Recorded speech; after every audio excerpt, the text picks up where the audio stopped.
Hey guys, here we are with an advanced core exercise with some sliders or a smooth surface that you can slide on.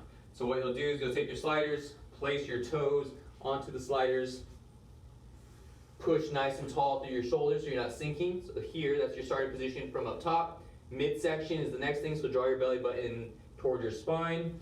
Then you are going to lift your knees so that they're hovering over the ground. So about an inch or so, trying to maintain that through the entire movement, what we're going to be performing next.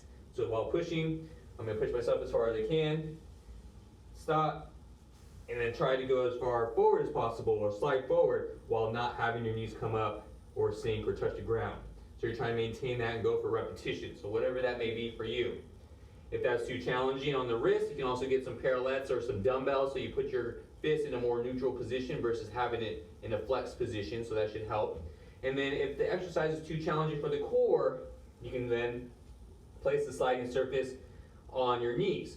So once again, you'll push nice and tall to the shoulders, draw your belly button in, don't let your hips drop backwards or sink down. So push tall and then slide as far as you can. And then come back as far as you can forward.